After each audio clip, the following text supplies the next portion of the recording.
사도신경으로 우리의 신앙을 고백하겠습니다. 나는 전능하신 아버지 하나님 천지의 창조주를 믿습니다. 나는 그의 유일하신 아들 우리 주 예수 그리스도를 믿습니다. 그는 성령으로 잉태되어 동정녀 마리아에게서 나시고 본디오 빌라도에게 고난을 받아 십자가에 못 박혀 죽으시고 장사된 지 사흘 만에 죽은 자 가운데서 다시 살아나셨으며 하늘에 오르시어 전능하신 아버지 하나님 우편에 앉아 계시다가 거기로부터 살아있는 자와 죽은 자를 심판하러 오십니다. 나는 성령을 믿으며 거룩한 공교회와 성도의 교제와 죄를 용서받는 것과 몸의 부활과 영생을 믿습니다. 아멘. 하나님께서 오늘 우리에게 주실 말씀은 열왕기상 16장입니다. 구약 성경 542쪽입니다. 열왕기상 16장을 교독하겠습니다. 여호와의 말씀이 하나님의 아들 예후에게 임하여 바하사를 꾸짖어 이르시되 내가 너를 티끌에서 들어 내 백성 이스라엘 위에 주권자가 되게 하였거늘 내가 여로보암의 길로 행하며 내 백성 이스라엘에게 범죄하게 하여 그들의 죄로 나를 노엽게 하였은즉 내가 너 바하사와 내 집을 썰어버려 내 집이 느밧의 아들 여로보암의 집같이 되게 하리니 바하사에게 속한 자가 성읍에서 죽은 즉 개가 먹고 그에게 속한 자가 들에서 죽은 즉 공중의 새가 먹으리라 하셨더라. 바하사의 남은 사적과 행한 모든 일과 건세는 이스라엘 왕 역대지략에 기록되지 아니하였느냐. 바하사가 그의 조상들과 함께 잠에 디르사에 장사되고 그의 아들 엘라가 대신하여 왕이 되니라. 여호와의 말씀이 하나님의 아들 선지자 예후에게도 임하사 바하사와 그의 집을 꾸짖으심은 그가 여로보암의 집과 같이 여호와 보시기에 모든 악을 행하며 그의 손의 행위로 여호와를 노엽게 하였음이며 또 그의 집을 쳤음이더라. 유다의 아사왕 제26년에 바하사의 아들 엘라가 디르사에서 이스라엘의 왕이 되어 2년 동안 그 왕위에 있으니라. 엘라가 디르사에서 왕국 맡은 자 아라사의 집에서 마시고 취할 때 그 신하 곧 병거 절반을 통솔한 지휘관 시므리가 왕을 모반하여 시므리가 들어가서 그를 쳐 죽이고 그를 대신하여 왕이 되니 곧 유다의 아사왕 제27년이라. 시므리가 왕이 되어 왕위에 오를 때 바하사의 온 집안 사람들을 죽이되 남자는 그의 친족이든지 그의 친구든지 한 사람도 남기지 아니하고 바하사의 온 집을 멸하였는데 선지자 예후를 통하여 바하사를 꾸짖어 하신 여호와의 말씀같이 되었으니 이는 바하사의 모든 죄와 그의 아들 엘라의 죄 때문이라. 그들이 범죄하고 또 이스라엘에게 범죄하게 하여 그들의 헛된 것들로 이스라엘의 하나님 여호와를 노하시게 하였더라. 엘라의 남은 사적과 행한 모든 일은 이스라엘 왕 역대지략에 기록되지 아니하였느냐. 유다의 아사왕 제27년에 시므리가 디르사에서 7일 동안 왕이 되니라. 그때 백성들이 블레셋 사람에게 속한 기쁘돈을 향하여 진을 치고 있더니 진중 백성들이 시므리가 모반하여 왕을 죽였다는 말을 들은지라. 그날에 이스라엘의 무리가 진에서 군대 지휘관 오므리를 이스라엘의 왕으로 삼으매 오므리가 이에 이스라엘 무리를 거느리고 기쁘돈에서부터 올라와서 디르사를 에워쌌더라. 시므리가 성읍이 함락됨을 보고 왕궁 요새에 들어가서 왕궁에 불을 지르고 그 가운데에서 죽었으니 이는 그가 여호와 보시기에 악을 행하여 범죄하였기 때문이니라. 그가 여로보암의 길로 행하며 그가 이스라엘에게 죄를 범하게 한 그 죄 중에 행하였더라. 시므리의 남은 행위와 그가 반역한 일은 이스라엘 왕 역대지략에 기록되지 아니하였느냐. 그때 이스라엘 백성이 둘로 나뉘어 그 절반은 기낫의 아들 디브니를 따라 그를 왕으로 삼으려 하고 그 절반은 오므리를 따랐더니 오므리를 따른 백성이 기낫의 아들 디브니를 따른 백성을 이긴지라. 디브니가 죽음에 오므리가 왕이 된지라. 유다의 아사왕 제31년에 오므리가 이스라엘의 왕이 되어 12년 동안 왕위에 있으며 디르사에서 6년 동안 다스리니라. 그가 은 2달란트로 세멜에게서 사마리아 산을 사고 그 산 위에 성읍을 건축하고 그 건축한 성읍 이름을 그 산 주인이었던 세멜의 이름을 따라 사마리아라 일컬었더라. 오므리가 여호와 보시기에 악을 행하되 그 전에 모든 사람보다 더욱 악하게 행하여 느밧의 아들 여로보암의 모든 길로 행하며 그가 이스라엘에게 죄를 범하게 한 그 죄 중에 행하여 그들의 헛된 것들로 이스라엘의 하나님 여호와를 노하시게 하였더라. 오므리가 행한 그 남은 사적과 그가 부린 건세는 이스라엘 왕 역대지락에 기록되지 아니하였느냐. 오므리가 그의 조상들과 함께 잠에 사마리아에 장사되고 그의 아들 아합이 대신하여 왕이 되니라. 유다의 아사왕 제38년에 오므리의 아들 아합이 이스라엘의 왕이 되니라. 오므리의 아들 아합이 사마리아에서 22년 동안 이스라엘을 다스리니라. 오므리의 아들 아합이 그의 이전의 모든 사람보다 여호와 보시기에 악을 더욱 행하여 느밧의 아들 여로보암의 죄를 따라 행하는 것을 오히려 가볍게 여기며 시돈 사람의 왕 엣바알의 딸 이세벨을 아내로 삼고 가서 바알을 섬겨 예배하고 사마리아에 건축한 바알의 신전 안에 바알을 위하여 제단을 쌓으며 또 아세라상을 만들었으니 그는 그 이전에 이스라엘의 모든 왕보다 심히 이스라엘의 하나님 여호와를 노하시게 하였더라. 그 시대에 베델 사람 히엘이 여리고를 건축하였는데 그가 그 틀을 쌓을 때 맏아들 아비람을 잃었고 그 성문을 세울 때 막내 아들 수굽을 잃었으니 여호와께서 눈의 아들 여호수아를 통하여 하신 말씀과 같이 되었더라. 아멘.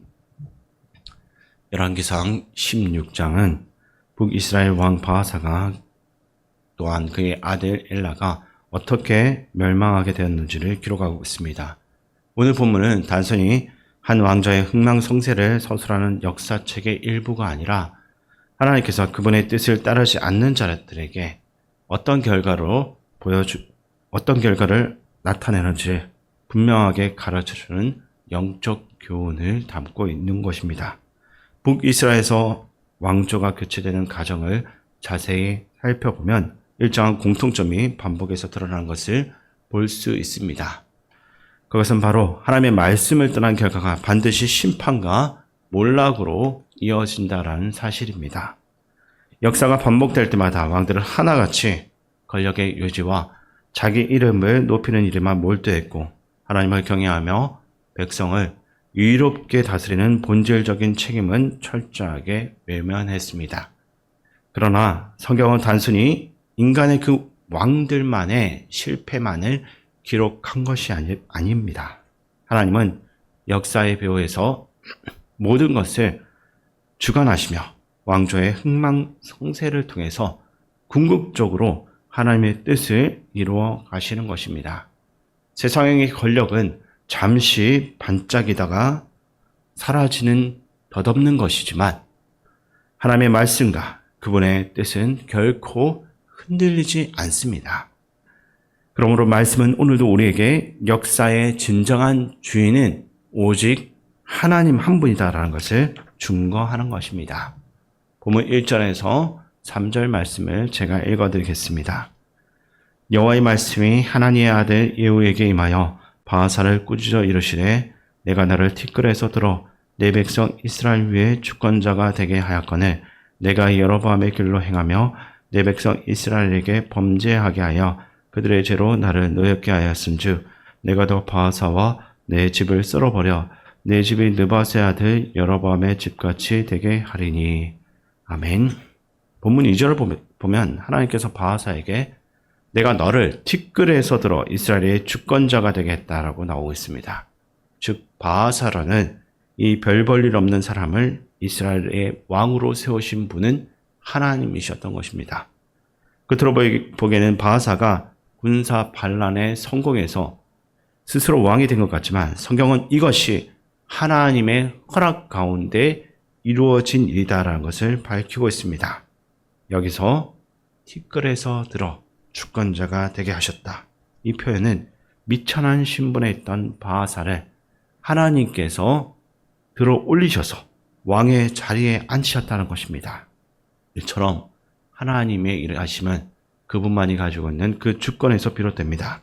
사람의 출신이나 능력이 아니라 오직 하나님의 뜻에 따라서 높이기도 하고 낮추시기도 하는 것입니다. 그러나 3절 말씀을 이어서 보게 되면 하나님께서는 바하사와 그의 집안을 쓸어버리겠다라고 선언하고 있습니다. 마치 여로보암의 가문이 멸망한 것처럼 바하사의 집도 멸망한다는 것입니다. 그 이유는 간단한데 바하사가 여로보암의 길을 따라서 하나님을 떠나고 우상 숭배에 빠져 있었기 때문입니다. 하나님은 세우실 뿐만 아니라 그 목적대로 행하지 않는 모습을 끊임없이 보여줄 때 스스로 그것을 허무시는 분임을 보여주고 있습니다. 바하사의 집은 결국 하나님의 예언한 대로 멸망한 것을 볼 수 있습니다. 그 죄악은 단순히 바하사 개인에게서 거치지 않고 아들 엘라에게까지 이어진 것을 우리가 확인할 수 있습니다. 10절을 보시면 엘라는 권력 위에서 하나님을 기억하기는커녕 연애의 자리에서 술에 취해 정신없이 흥청망청하다가 끔찍하게 죽임당한 모습으로 나옵니다. 그는 왕으로서의 책임이나 영적인 자각 없이 무지와 그 방탕 가운데서 생을 마친 것입니다. 이것이야말로 북이스라엘 왕들의 영적 무지함을 보여주는 대표적인 장면이라 할 수 있습니다. 한편 같은 시대 남유다의 아사 왕은 41년 동안 안정적으로 통치했습니다. 그러나 그 기간 북이스라엘에서는 무려 6번이나 왕이 바뀌었고 3번의 쿠데타가 있었습니다. 하나님께 불순종한 역사 가운데서 전국의 불안과 피비린내 나는 정권 교체가 끊임없이 반복된 것입니다. 이것은 하나님의 경고를 무시한 결과인 것입니다. 특히 31절 이후에는 북이스라엘의 또 다른 결정적인 타락이 기록되어졌습니다. 32절과 33절 말씀을 제가 읽어드리겠습니다. 사마리아에 건축한 바알의 신전 안에 바알을 위하여 제단을 쌓으며 또 아세라상을 만들었으니 그는 그 이전에 이스라엘의 모든 왕보다 심히 이스라엘의 하나님 여호와를 노하시게 하였더라. 아멘. 아합 왕이 시돈 왕 앱바알의 딸 이세벨을 아내를 맞이하면서 바알 숭배가 나라 곳곳에 퍼지기 시작했습니다. 그는 사마리아에 바알을 위한 제단을 세우고 아세라의 목상까지 만들었습니다. 그 결과 북이스라엘 전체가 바알 숭배의 중심지로 전락하고 만 것입니다.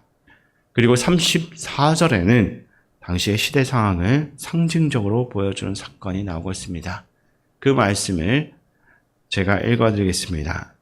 그 시대에 베델 사람 히엘이 여리고를 건축하였는데 그가 그 틀을 쌓을 때 맏아들 아비람을 잃었고 그 성문을 세울 때 막내 아들 수급을 잃었으니 여호와께서 눈의 아들 여호수아를 통하여 하신 말씀과 같이 되었더라. 아멘. 베델 사람 히엘이 여리고성을 건축하고 있는데 기초를 쌓을 때 맏아들을 잃어버렸고 성문을 세울 때는 그 막내 아들이 죽임을 당합니다. 이것은 여호수아 6장 26절에서 이미 예언되었던 저주의 성취라 할 수 있습니다.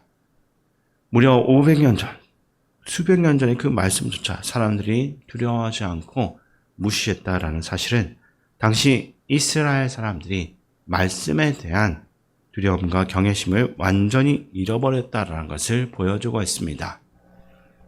말씀보다 바알과 아세라를 따르는 문화가 만연했기 때문에 사람들은 죄를 가볍게 여기고 하나님의 경고를 무시했던 것입니다. 이러한 모습은 오늘 우리가 살아가는 시대와도 매우 비슷하다 할 수 있습니다. 세상은 하나님의 말씀보다 세상의 흐름을 더 따르라라고 우리를 압박하기만 합니다. 그러나 하나님의 사람들은 시대의 풍조에 휩쓸리지 않고 하나님의 말씀에 붙잡혀 살아야 됩니다. 그러므로 우리는 매일 나는 하나님의 뜻 안에서 살아가고 있는가? 나는 세상 가운데서 소금과 빛으로서의 그 사명을 다하면서 살아가고 있는가? 이것을 스스로 묻고 확인할 수 있어야 됩니다. 이 질문 앞에서 자신을 돌아보고 말씀과 기도로서 답을 구할 수 있어야 됩니다. 그렇지 않으면 우리도 시대의 흐름에 휩쓸려서 결국 하나님의 뜻을 거스르는 그 길을 따라갈 수밖에 없는 것입니다. 오늘도 하나님의 말씀에 붙들려서 오직 하나님을 경외하는 삶을 선택하면서 살아갈 수 있기를 주님의 이름으로 축원드립니다. 사랑과 은혜가 풍성하신 하나님 아버지, 하나님의 은혜로 높아졌을 때 교만하여 말씀을 떠나면 결국 멸망의 길을 걸어갈 수밖에 없음을 깨닫게 하여 주옵소서. 우리 또한 시대의 흐름에 휩쓸려서 말씀을 버리고 세상을 따라가지 않도록 지켜주옵소서. 항상 하나님의 말씀 앞에 자신을 돌아보며 기도 가운데 하나님의 뜻을 분별하고 이 세상 가운데서 빛과 소금의 역할을 감당할 수 있게 도와주시옵소서. 우리와 늘 함께 하시는 예수 그리스도의 이름으로 기도드립니다. 아멘. 주기도문으로 예배를 마치겠습니다. 하늘에 계신 우리 아버지, 아버지의 이름을 거룩하게 하시며 아버지의 나라가 오게 하시며 아버지의 뜻이 하늘에서와 같이 땅에서도 이루어지게 하소서. 오늘 우리에게 일용할 양식을 주시고 우리가 우리에게 잘못한 사람을 용서하여 준 것 같이 우리 죄를 용서하여 주시고 우리를 시험에 빠지지 않게 하시고 악에서 구하소서. 나라와 권능과 영광이 영원히 아버지의 것입니다. 아멘. 이 시간 말씀을 묵상하며 기도할 때 날마다 우리를 주님의 말씀으로 붙들어 주시고 끝까지 주님의 길을 따르는 삶 될 수 있도록 그러한 제목으로 하시기 바랍니다. 또한 나라 민족 국가 지도자 교회 어르신들과 한우들 위해 기도해 주시고 다음 세대와 전 세계에서 복음을 전하는 선교사님들 그리고 담임 목사님 위해 기도할 때 9월 1일 월요일날 진행되는 2차 수술과 재활치료 과정 가운데 하나님의 은혜가 함께 할 수 있도록 우리 함께 마음 모아서 기도하겠습니다.